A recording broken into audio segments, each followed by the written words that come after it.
Treat yourself to a little something organic. Cora's whisper-thin yet mighty absorbent pads have a breathable 100% organic cotton top sheet and are made without fragrance, dyes, and chlorine.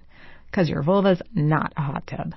With patented smart channels for up to 8 hours of leak protection, Cora's got you covered however you flow. Plus, Cora donates period products to people in need with every purchase. Find Cora nationwide at Target, CVS, and online at cora.life.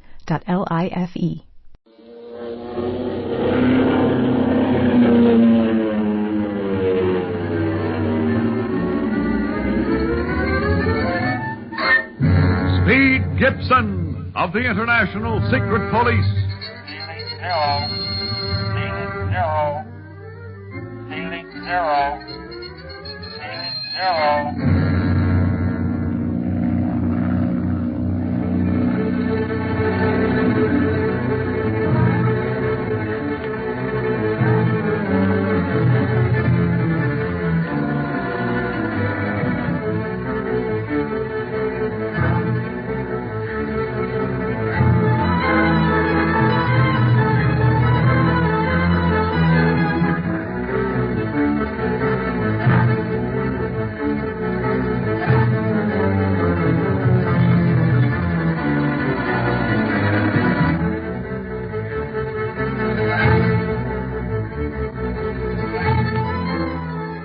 Speed has gone to Nagchuka to summon Bob Gilmore and his men to gather in Lhasa preparatory to an advance on the headquarters of the Octopus in the Pass of the Iron Dagger.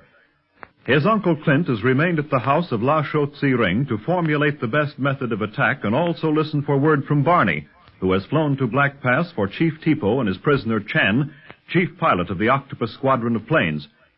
Meantime, another Octopus plane containing Quan Wu has been waiting for Barney to start his return flight. The moment he gets in the air, the enemy plane drops like a hawk, spitting machine gun bullets at the plane piloted by the surprised Barney. The two planes are engaging in an aerial dogfight, and Barney is hard put to outmaneuver his enemy. What are you doing, Dunlap? I'm trying to dive out of his way.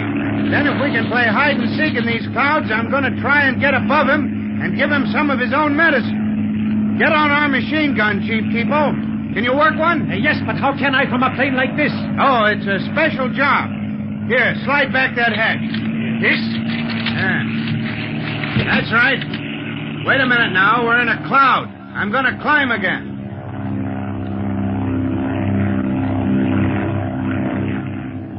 Now we're out of the storm. Can you see anything of the octopus plane? Not yet. He must have followed you into the clouds. You're telling me? That babe was on my tail every minute. We got enough holes in our wings to make a swell sieve. I only hope they hold up in this dogfight. Otherwise, you may learn how it feels to make a parachute jump. I hope not. Me too. Now, turn that crank by the machine gun, and you and the gun will rise a little. You'll be a better target for the other gunner, but you can get in some good licks yourself if you're smart. Can you work it? Yes, this is wonderful. Yeah. But when I bear down on this guy, if we ever find him, shoot. Shoot through the propeller? Yeah. It's time to a split second to miss it. Hey, there's that plane again. This time we have the advantage. We have if I can climb faster than he can. This crate is larger than his and not quite so fast. But I think I got a good enough start on him to turn and dive back on him when we gain enough altitude. Look at Chan. He's scared stiff. You can laugh at a time like this, Dunlap? Sure, Tipo. I can always laugh if I got half a chance in a fight. And we got more than half a chance now. That other pilot never thought we'd live through his first attack. He's kind of worried now. And listen, his gun again. How can he hope to hit us at this distance? I told you he was worried. He's wasting his ammunition. But I'm going to bear down on him now, so get ready to use that machine gun, Tipo. I'll give you the word when we're within range. I shall be ready.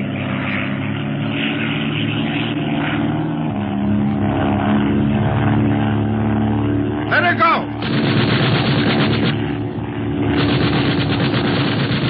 Atta, boy, Tipo. You blinked. They're bearing off. They'll escape. Not with me after them, they won't. They started something, and I'm going to finish it. And them. Okay, start shooting.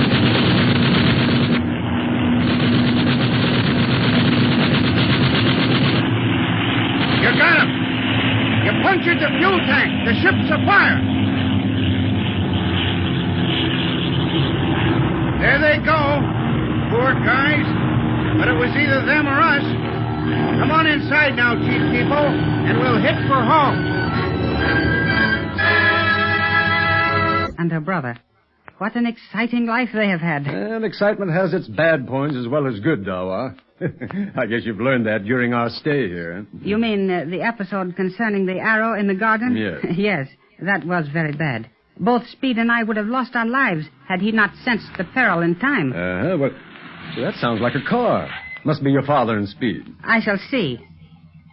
It is, Mr. Barlow, and they have someone else with them. Someone else? Let me see. You see, they are helping him out of the car. Oh, yeah. What? Why, it's Larry Winfield. How could he have recovered as quickly as that? I don't know, Darwell. Those vapors of sleep that the Octopus used on him were unknown to Dr. Kingsley. Without added doses, the recovery must be rapid. A little food and rest, and Larry seems to be well on the way to recovery. He is still very weak. Speed and my honored male parent are supporting him. Yes, so I see. Let's go to meet them, huh? They must have brought him here for a very important reason. Yeah, Speed is beaming like a plane beacon. Oh, here we are. Hi, Clint. Hi, Dawa. Well, how are you? Well, so, Lawrence Winfield is himself again, huh? You bet. As soon as he gets strong again. Larry, this is my uncle, Clint Barlow. Oh, Barlow. Words can never express my gratitude for what you've done for Marcia and me. Oh, now don't think about things like that, Larry. Here, sit over here in this easy chair. There. Does that feel better? Yes, thanks, Mr. Searing. I believe some hot tea would be welcome to all of us. If you will excuse me a moment, I shall order some. Of course, Mr. Searing. I know you have much to tell your uncle, Speed, and this will give you an opportunity. He's right, Clint. Oh, but first, Larry, this is Dawat Searing, Mr. Searing's son. Oh, glad to meet you, Dawa. And I am most honored, Mr. Winfield. I've heard a great deal about you from Speed, and since seeing you when you were brought... Hi, Dawa. Well, how are you? Well, so, Lawrence Winfield is himself again, huh? You bet. As soon as he gets strong again. Larry, this is my uncle, Clint Barlow. Oh, Barlow. Words can never express my gratitude for what you've done for Marcia and me. Oh, now don't think about things like that, Larry. Here, sit over here in this easy chair. There. Does that feel better? Yes, thanks, Mr. Searing. I believe some hot tea would be welcome to all of us. If you will excuse me a moment, I shall order some. Of course, Mr. Searing. I know you have much to tell your uncle, Speed, and this will give you an opportunity. He's right, Clint.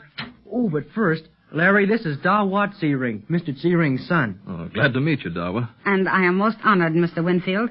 I've heard a great deal about you from Speed, and since seeing you when you were brought from Lake Tengrenor, have been most anxious concerning your welfare. Yes, I guess I've been more trouble than I'm worth. Oh, now here, that's no way to talk. Oh, but it's true, Barlow. If I hadn't gotten mixed up with the Octopus in the beginning, Marcia would never have come to China to risk her life looking for me. Now, that word if plays an important part in every life, Larry. But what's done is done.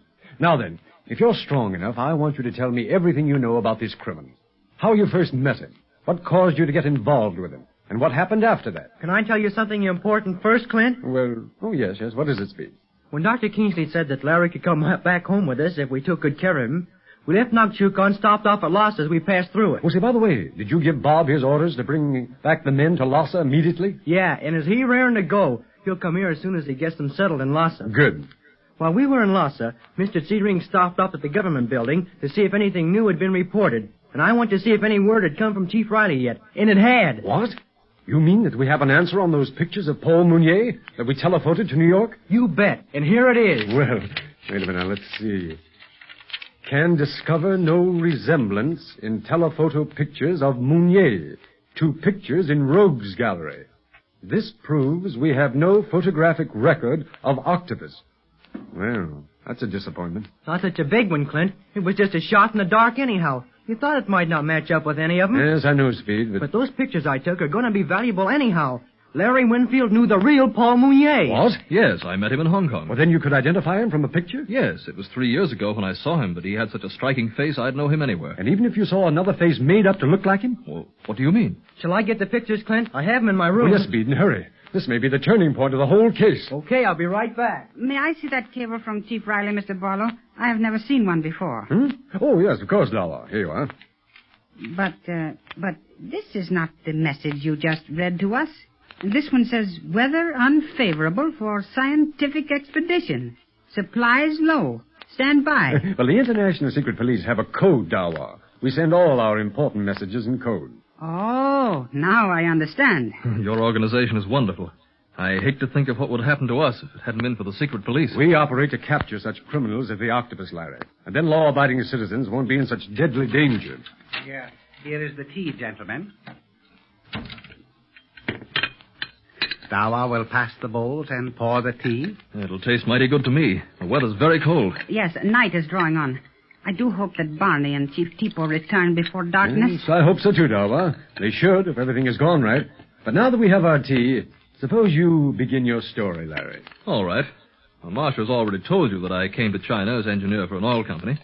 Now, this company was interested in the possibilities of oil in Tibet as well as in China. Yes? I was making a good salary and decided to experience as much as I could of the Far East. While we were planning the expedition, I had my nights to myself, so I fell into the habit of gambling. Is that when you met Bob Gilmore? No, I met him a little later, Dawa. I thought I was having a fine time, even though I kept losing steadily. Didn't want to borrow on my salary, so a wealthy Chinese gentleman, Quan Wu, told me that he'd lend me the money to pay my gambling debts. I could settle with him as I was paid. Quan Wu? I have heard you mention that name in connection with the octopus. Why, certainly. Wu's the right-hand man of the Octopus. Why, I knew nothing of this. Wu was welcomed everywhere, highly thought of. Here are the pictures, Clint. Oh, yes, thank you. Hey, wait a minute. That sounds like a plane. Barney's coming in. Has he enough light to land, Mr. Barlow? Yes, Dawa. Let's go out into the field, huh? Oh, will you please stay here with Larry, Mr. Searing? Of course, I shall be most happy to. I don't want to let him out of our sight for a minute. The Octopus may have spies in the neighborhood. You'll have to wait for a few minutes, Larry. All right, Barlow. I'll drink some more tea while you're gone. Yeah, the boy. Come along, you two kids. Gee, it sure is cold. I'll say it is.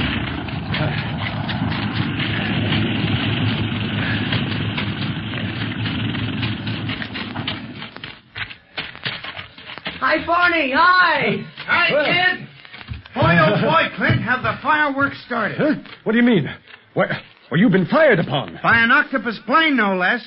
But I crashed him. It means open war, old pal. So it does, Barney. We won't wait any longer. We're going to take the Octopus tonight, before he has a chance to gather his forces in the pass. Come on.